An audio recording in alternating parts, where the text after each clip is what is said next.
quiero hablarte acerca de la importancia de ser una iglesia que ora. Hemos estado hablando de qué tan importante es, porque la Biblia lo dice, que cada uno de nosotros desarrollemos una vida de oración. Es una lucha, es un reto. Muchas veces nos sentimos incapaces, y te soy honesto, esa es una de las áreas de mi vida. Eso junto con el ayuno, ¿ok? Porque yo apenas empiezo a ayunar y los tacos me hablan romántico cuando paso por ahí, ¿verdad? Pero la oración y el ayuno han sido un gran reto en mi vida. De hecho, me siento muy torpe en hacer oración y en buscar a Dios ayunando. Puede ser un gran reto, pero ese reto está bien. Tenemos que tomar ese reto y buscar a Dios y aprender a buscar a Dios de manera personal. Tenemos que aprender a ir ahí, pero también tenemos que aprender a hacerlo de manera colectiva. Si tú vas a la palabra de Dios, la Biblia es muy clara acerca de la definición de la iglesia. Yo no sé tú cómo definirías la iglesia. A lo mejor dirías, bueno, pues es el edificio blanco que está por ahí en Guadalupe, ¿verdad? O es cuando nos juntamos todos, es 1 hora y 15 minutos de servicio el fin de semana. ¿Sabes cómo Dios define la iglesia? Quiero que vayas conmigo a la palabra. Isaías 56:7 dice: los llevaré a mi monte santo de Jerusalén y los llenaré de alegría en mi casa de oración. Aceptaré sus ofrendas quemadas y sus sacrificios, porque mi templo será llamado, ¿qué dice la Biblia, iglesia? Será llamado casa de oración. Así dice la Biblia, para todas las naciones. La iglesia es igual a la casa de oración de Dios. Eso es lo que dice la Biblia. Y Dios no se cansa de repetírnoslo. No podríamos ser iglesia si no somos gente que ora, si no aprendemos a orar juntos. Y quiero decirte, estamos ahorita en estos 21 días de oración. Estamos orando, estamos buscando a Dios. ¿Alguien ha sido bendecido en estos 21 días de venir a buscar a Dios, de estar aquí juntos y con ese corazón de anhelar lo que Dios tiene y quiere para nosotros? Ha sido una enorme bendición, pero no solamente tienen que ser 21 días, tenemos que continuar y aprender a orar y a buscar a Dios. El pastor Juan Wesley, un gran hombre de Dios de hace algunos siglos, él escribió y él decía: Dios no hace nada si no es a través de la oración. ¿Sabías eso?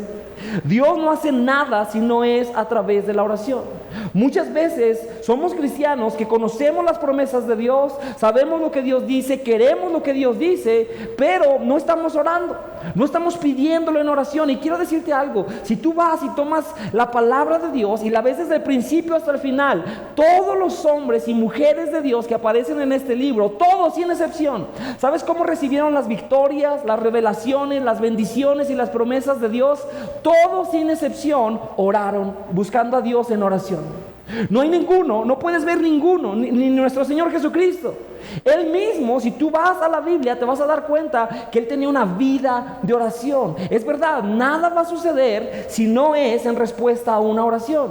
Y si en tu vida tú te has preguntado: bueno, Joel, ¿por qué las cosas no pasan en mi vida? ¿Por qué no veo rompimiento de Dios? ¿Por qué sigo viendo que estoy estancado en esta área de mi vida? ¿Por qué esta cosa no cambia aún? Yo te preguntaría: ¿cómo está tu vida de oración? ¿Por qué? Porque la Biblia no se cansa de decirnos que hay poder cuando oramos, cuando buscamos a Dios a través de la oración. Amén, iglesia. ¿Alguien sabe que eso es verdad?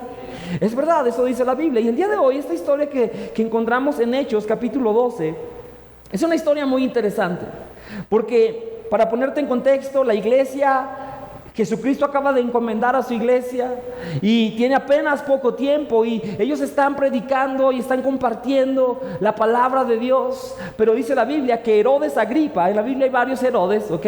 Este es el nieto de aquel Herodes que mandó matar a los niños cuando Jesucristo nació en Belén. Este es el nieto de ese Herodes. Pero este hombre era un hombre malvado que quería ganar popularidad con el pueblo, porque no era muy legítimo, así es que estaba buscando más votos y más apoyo, y se dio cuenta que tomando a Santiago, uno de los apóstoles, y quitándole la vida, todos los judíos le aplaudieron y dijeron: hey, bien hecho, eso sí nos gusta. Entonces este hombre dijo: voy a hacer lo mismo, pero ahora voy a ir en contra de Pedro, que era el líder de la iglesia, y tomó a Pedro y lo tiene encarcelado. Está ahí, está a punto de enjuiciarlo, y cuando habla de enjuiciarlo es hacerle lo mismo que le hicieron a Jesús: enjuiciarlo injustamente para darle a la gente lo que quería y quitarle la vida, muy probablemente degollarlo, crucificarlo, como se acostumbraba en aquel entonces. Pero ese hombre hace este acto en contra de la iglesia, en contra de Pedro, y la iglesia se encuentra en un momento de mucha consternación. La iglesia está muy preocupada, está muy afligida por lo que está sucediendo. Pero dice la palabra de Dios en el versículo 5, Hechos 12:5 dice: pero mientras Pedro estaba en la cárcel, la iglesia, ¿qué hacía, iglesia? Oraba fervientemente. La iglesia oraba fervientemente. Quiero decirte algo. Hoy tú y yo, como comunidad, tenemos muchos retos. ¿Sabías eso? Tenemos muchos retos. Hay cosas que te están agobiando, que nos están agobiando. Por ejemplo, el ver los matrimonios. Tú ves los matrimonios y muchas veces te das cuenta que matrimonios están pendiendo de un hilo. Están a punto de fracasar en el matrimonio. Están a punto de ser destruidos. Vemos personas que están bajo la influencia de alguna adicción. Vemos jóvenes que están siendo arrollados por la corriente del mundo. Y ves a los papás tan preocupados, tan afligidos. Pastor, es que mis hijos y no quieren, y estamos luchando con esta situación. Vemos la situación en las finanzas, vemos diferentes situaciones que nos agobian tanto y nos preguntamos, bueno, ¿qué hacemos? ¿Qué hacemos ante estos monstruos, ante estas cosas que aparecen en la vida y que nos sentimos tan impotentes en contra de ellos? ¿Sabes qué debemos hacer? Lo que hizo la iglesia al principio de la historia. Debemos orar fervientemente, amén. Esa es la respuesta. La respuesta es orar. La respuesta es la oración. Dice la Biblia que estos hermanos, esta primera iglesia, cuando Pedro estaba en esa situación, se reunieron para orar por él. Ahora, ¿por qué una persona ora? ¿Por qué una persona ora? ¿O por qué deja de hacerlo? Te voy a dar la respuesta.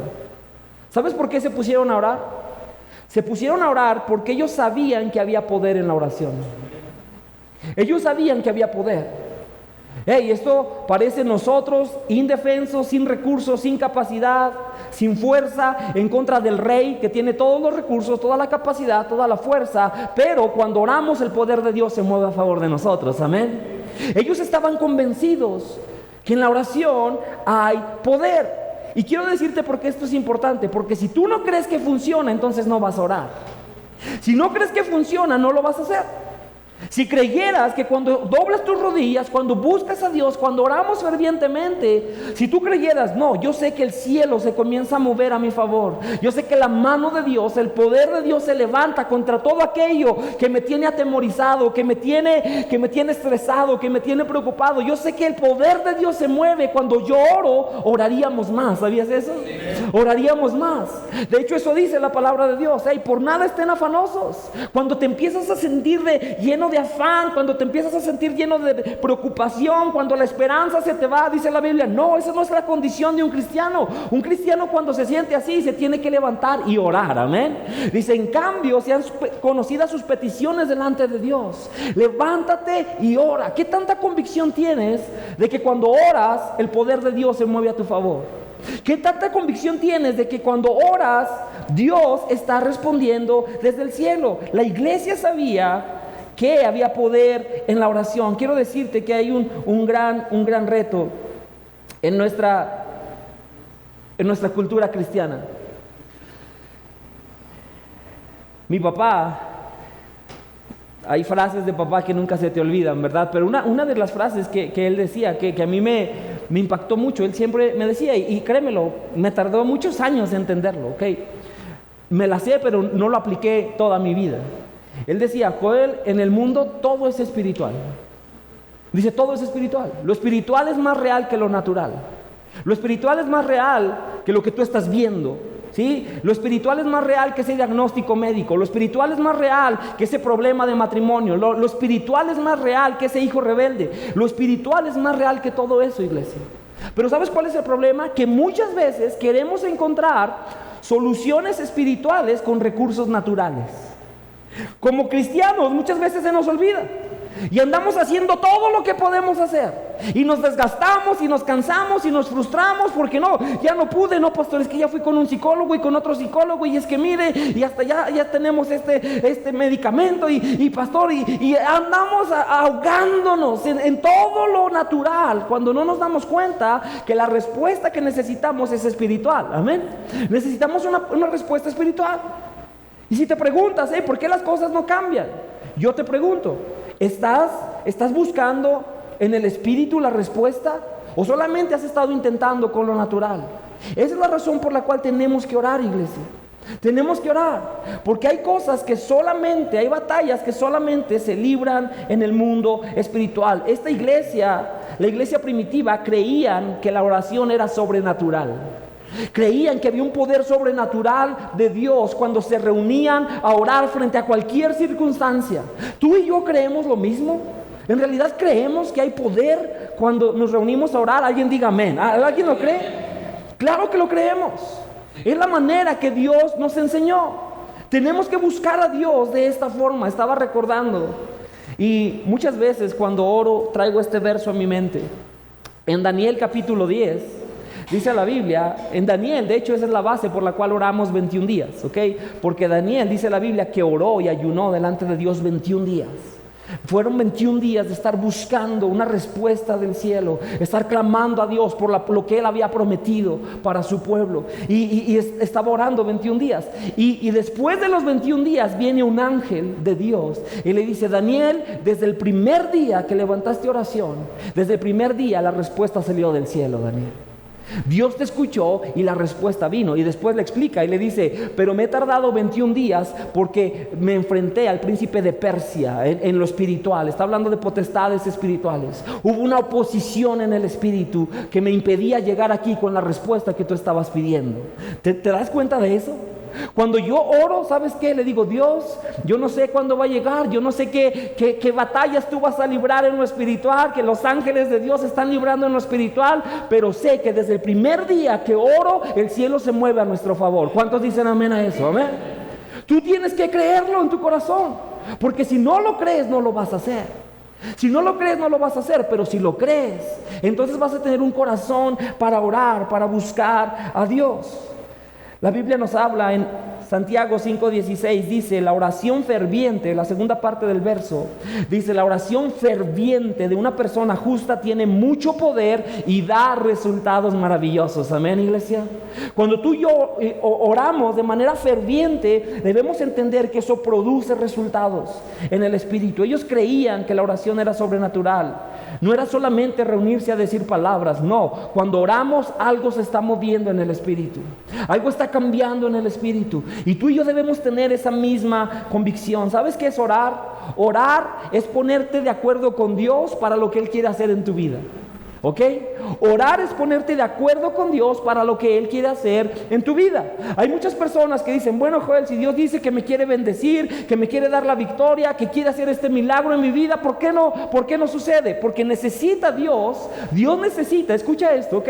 Parece un término muy, muy difícil de comprender, pero Dios necesita que tú estés de acuerdo con Él para que Él pueda hacer algo en tu vida. Y cuando oramos, lo que estamos haciendo es que venimos delante de Él, y por eso la oración es de dos vías.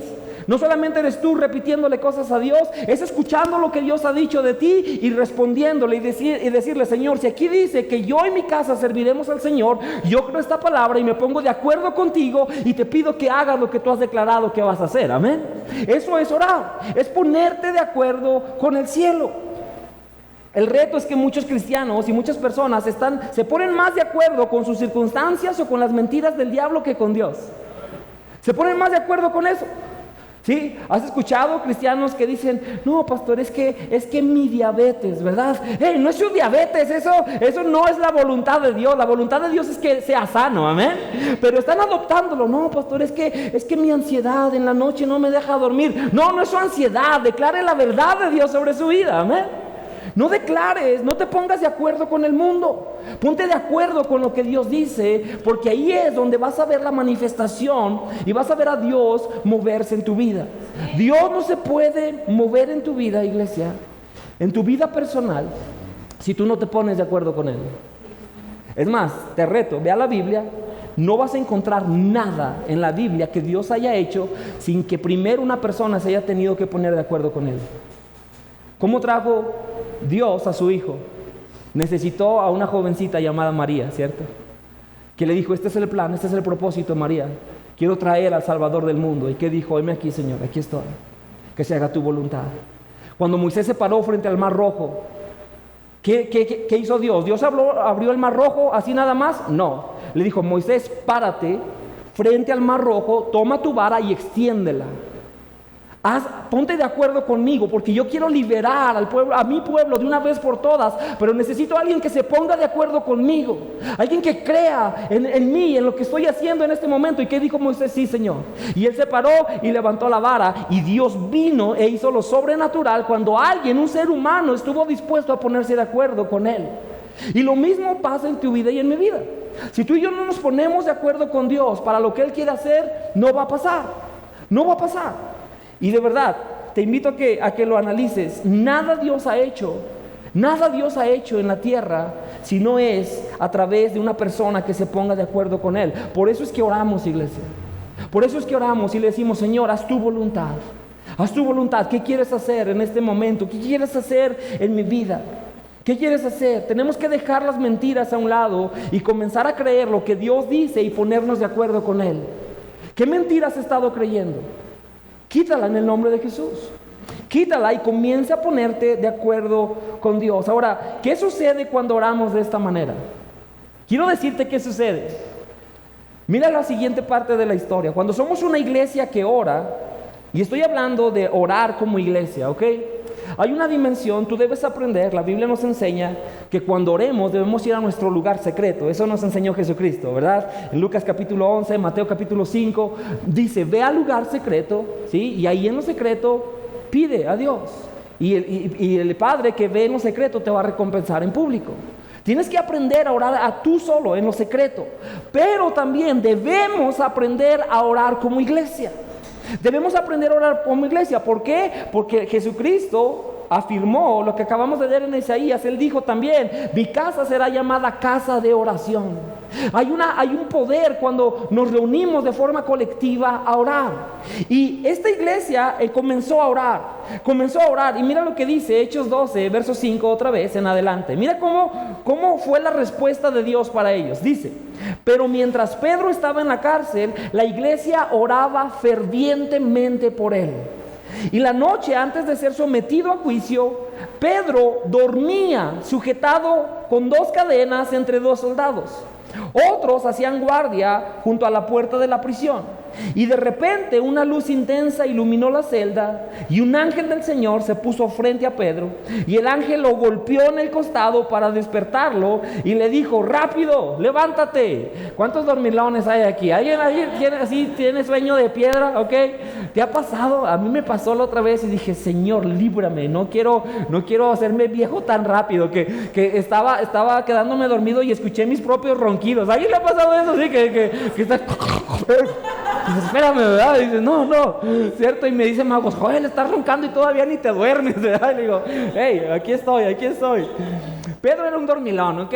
Los líderes de la iglesia son dormilones, aquí podemos verlo. Pero fíjate lo que sigue diciendo. Dice, el ángel lo golpeó en el costado para despertarlo. Le dijo, rápido, levántate. Y las cadenas cayeron de sus muñecas. Después el ángel le dijo, vístete y ponte tus sandalias. Y Pedro lo hizo y el ángel le ordenó, ahora ponte tu abrigo y sígueme. Así que Pedro salió de la celda y siguió al ángel, pero todo el tiempo pensaba que era una visión. No se daba cuenta de que en verdad estaba sucediendo. Verso 10. Pasaron el primer puesto de guardia y luego el segundo, y luego llegaron a la puerta de hierro que llevaba a la ciudad, y esta puerta se abrió por sí sola frente a ellos, y de esta manera cruzaron la puerta y empezaron a caminar por la calle, y de pronto el ángel lo dejó. Quiero que notes qué sucede cuando oramos. Cuando somos una iglesia de oración, va a suceder algo. Primero vamos a tener la paz, la bendición, el gozo de Dios en nuestras vidas. ¿Sabes eso? No sé si lo notaste, pero Pedro es este hombre que hace unos días nada más acaban de matar a uno de sus colegas, de sus mejores amigos que han servido en el ministerio con él, a Santiago, lo acaban de matar. Y él ahora está ahí en la prisión, y no sé si notaste, en el discurso bíblico, en la narrativa bíblica dice que tenía 16 guardias a su alrededor. Pero no solamente eso, cuando lo durmieron le pusieron una cadena en cada una de sus muñecas atada a un guardia cada uno. Tenía un guardia a un lado y otro guardia al otro. ¿Ok? Pero no solamente eso, estaba en lo más profundo, en el calabozo más profundo, porque para salir de esa prisión tuvo que pasar un punto de guardia de seguridad, y luego tuvo que pasar otro punto de guardia de seguridad, y luego tuvo que pasar el portón de hierro que finalmente era la salida de la prisión. Y en medio de todo eso estaba lleno de guardias que estaban rondando toda la noche. ¿Sabes qué es eso? Así es como muchas veces se ven nuestros problemas, iglesia.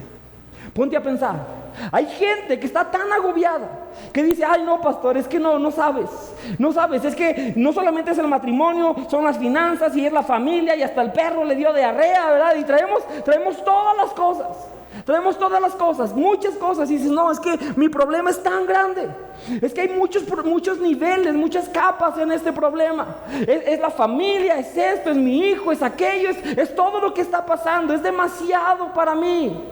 El problema de Pedro, te aseguro, era mucho mayor que lo que tú y yo estamos enfrentando. ¿Sabes por qué? Porque él tenía una sentencia de muerte para el día siguiente. Yo no sé qué estás pasando, pero nadie tiene una sentencia de muerte aquí para mañana, ¿verdad que no? Nadie tenemos eso. ¿Sabes? Él sí estaba en esa situación. Ahora, ¿notaste cómo estaba Pedro? ¿Cómo estaba Pedro? ¿Qué dice la Biblia? ¿Cómo empieza esa parte de la narrativa? Estaba dormido, ¿verdad? Dormido. Tienes que hacerle preguntas a la Biblia, ¿ok? ¿Cómo puede dormir una persona que tiene tantos problemas y que mañana le van a quitar la vida? Hazte esa pregunta, es una buena pregunta, ¿cierto? ¿Cómo puede dormir una persona así? Pedro estaba dormido. ¿Sí? Hay gente aquí que no puede dormir porque los de Coppel ya te llamaron 3 veces, ¿verdad? Y dices, ay, pastor, es que no puedo ni dormir, ¿verdad? ¡Ey! Tranquilo. Hay gente que estamos tan llenos de ansiedad. Ay no, es que ¿qué va a pasar? Y ¿sabes cómo estaba Pedro? Con todos estos problemas. Si pudiera quitar el primer problema, ahí tenía el segundo, el tercero, el cuarto, el quinto, el sexto. Estaba enterrado en problemas, en la situación más difícil que te puedas imaginar. Pero Pedro estaba durmiendo, gloria a Dios, amén. Estaba dormido, descansando. ¿Y por qué te digo esto? Porque la primera bendición que tú obtienes cuando eres una persona que ora, ¿sabes qué es? Muchas veces no es el cambio de circunstancias de inmediato como tú lo esperas. Pero lo que sí es una paz que sobrepasa todo entendimiento, amén. Es una paz que sobrepasa todo entendimiento. ¿Por qué este hombre podía descansar en la peor noche de su vida? Hazte esa pregunta, ¿por qué? ¿Sabes por qué? Porque era una persona que oraba, amén. Era una persona que oraba, era un hombre de oración. Si tú vas al capítulo 11, un capítulo antes de esta historia, en Hechos, te vas a dar cuenta que él estaba orando. Él iba al lugar de oración, él oraba, buscaba a Dios. Y un hombre que ora siempre puede tener ese tipo de paz. Ojo, no vamos a ignorar la realidad, ¿ok? La fe no es ignorar la realidad.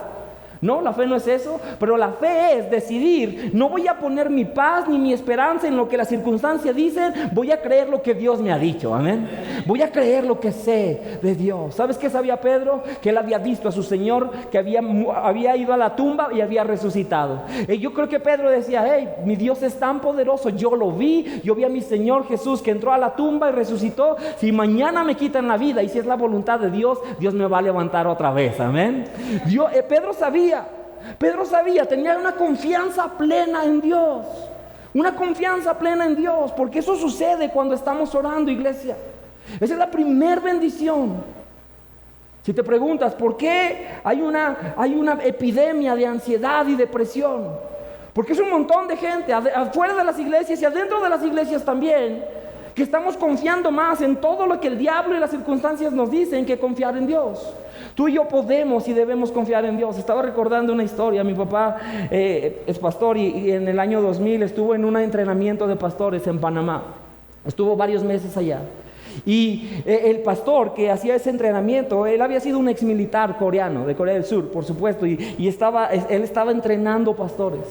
Y una vez vino, un tiempo después, él vino, el pastor, y yo me acuerdo que contaron esta historia, y él estaba diciendo que cuando ellos llegaron a Panamá como misioneros, guerrilleros de esa zona, gente desalmada que quita la vida a diestra y a siniestra, llegaron a amenazar al pastor y a su familia, tenía sus hijos pequeños. Y llegaron a amenazarlo y le dijeron: hey, no queremos que vengas aquí, no queremos que nos rompas aquí nuestra dinámica, queremos que te vayas o te vamos a matar. Él dijo: no me voy a ir. Y volvieron a venir y volvieron a amenazarlo y dijeron: nos vamos a ir con tu esposa y con tus hijos, los vamos a matar a ellos también. Les dijo: no me voy a ir. Y en una ocasión llegaron un montón de matones, ¿ok? Llegaron con armas y iban a matarlo.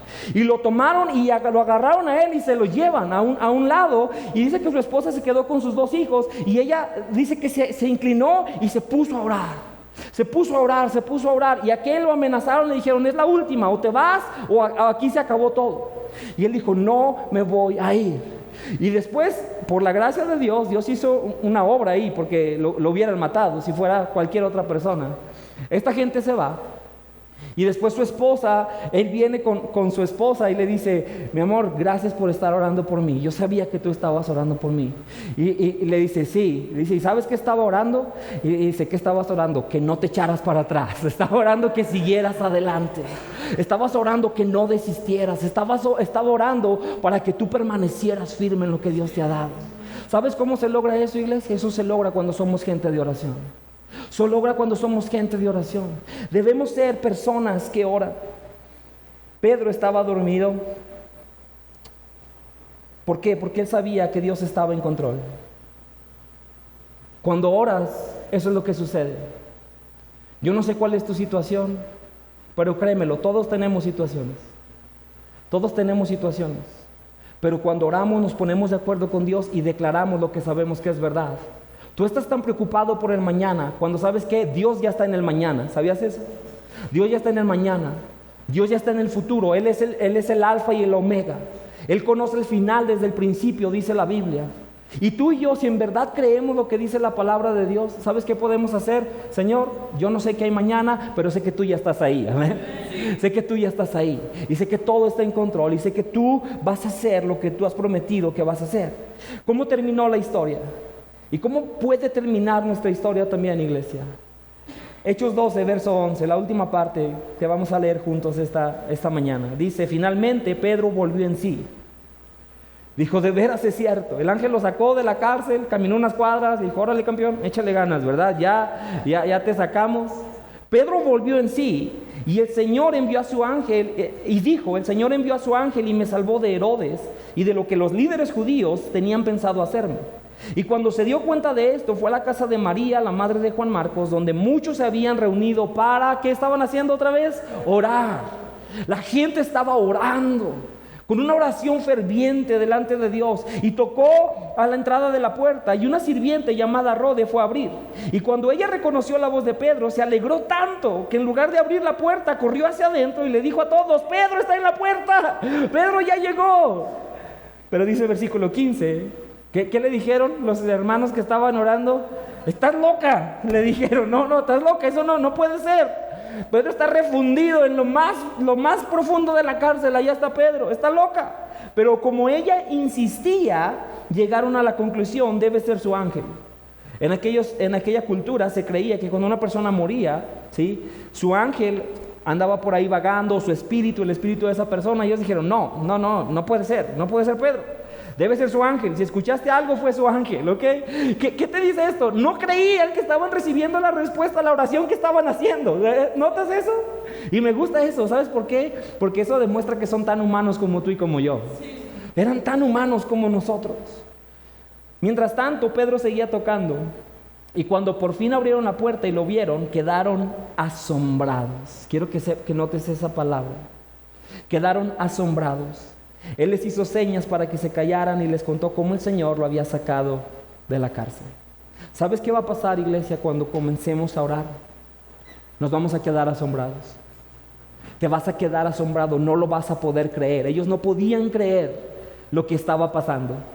No podían creer. ¿De verdad Dios lo hizo? ¿De verdad Dios contestó nuestra oración? ¿De verdad Dios cambió esta circunstancia? ¿En verdad Dios lo hizo? Estaban asombrados. Cuando comienzas a experimentar por primera vez la respuesta de Dios a tu oración, eso es lo que sucede. Te quedas asombrado. No lo puedes creer. Dices: no, esto es demasiado. No puedo creer que Dios haya hecho esto como se lo estábamos pidiendo. No puedo creer que Dios haya hecho este milagro que es tan grande. ¿Cómo Dios lo ha hecho? Te vas a sorprender.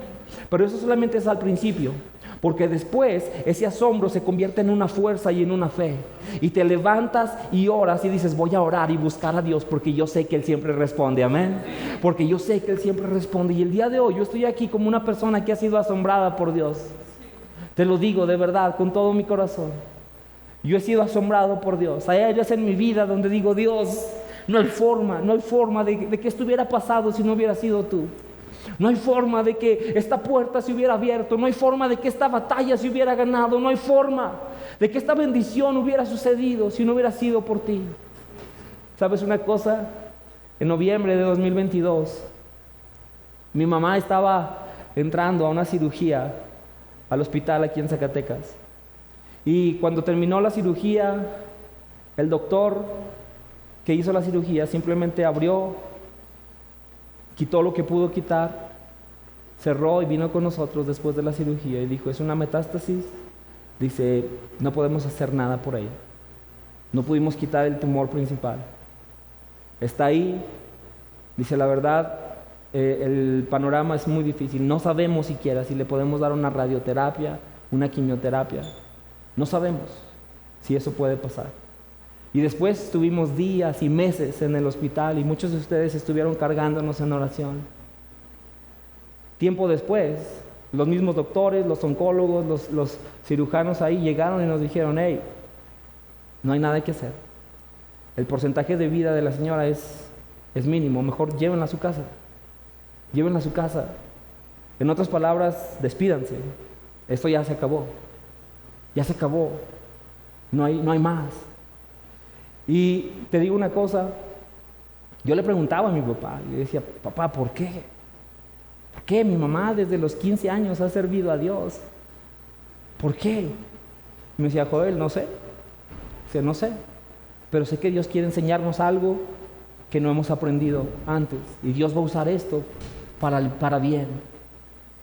Y sabes, lo platicábamos y mi corazón estaba cargado cuando él me decía eso. Y yo no entendía, pero dijimos, ok, vamos a seguir orando. Vamos a seguir orando. Vamos a seguir orando. Y te digo una cosa, iglesia. Han sido casi 2 años. Mi mamá a la fecha no ha recibido ninguna quimioterapia. Los doctores la ven que está ahí y está luchando aún. Yo estoy creyendo y estos 21 días estoy orando por un milagro completo.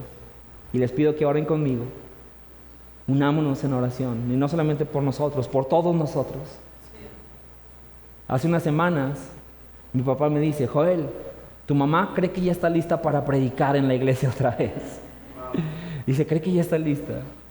Y la hemos visto librar la batalla. Pero ¿sabes una cosa?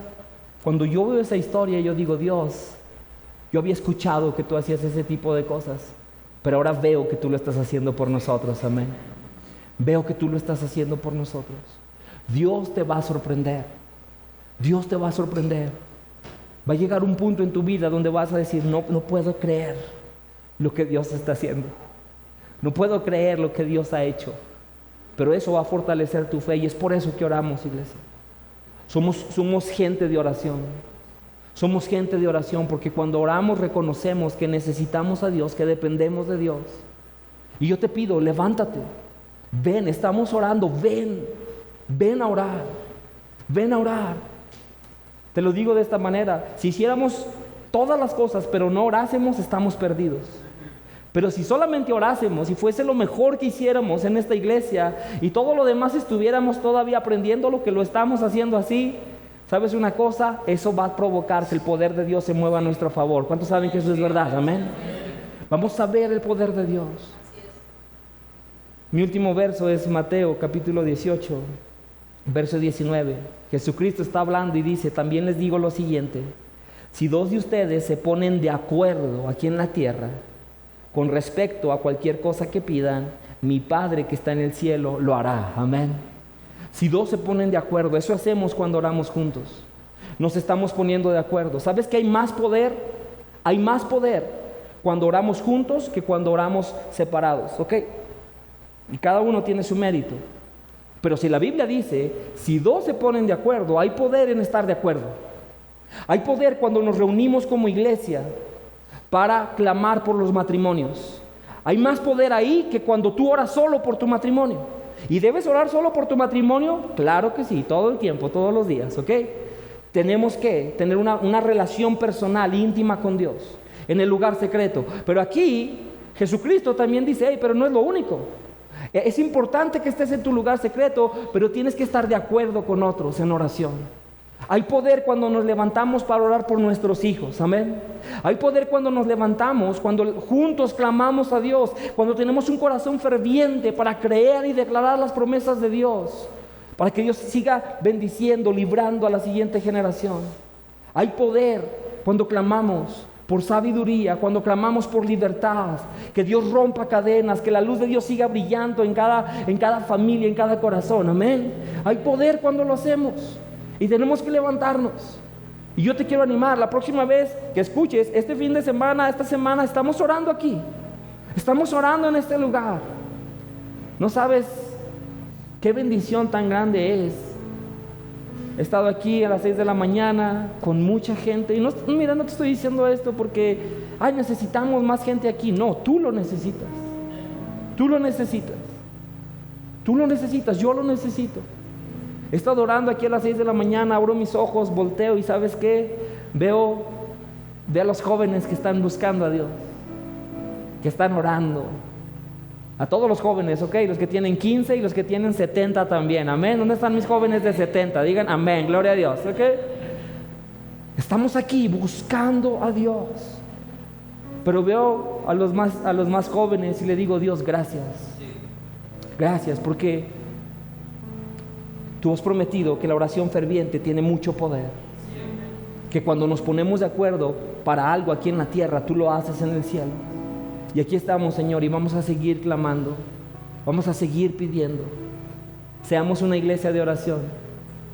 Seamos una iglesia de oración. Emociónate por la oración. Que no sea una carga. Si es una lucha, que sea una lucha. Pero voy a levantarme, voy a ir, voy a orar, voy a buscar a Dios, voy a presionar. Porque yo sé que Dios sigue cumpliendo su palabra. Amén, iglesia.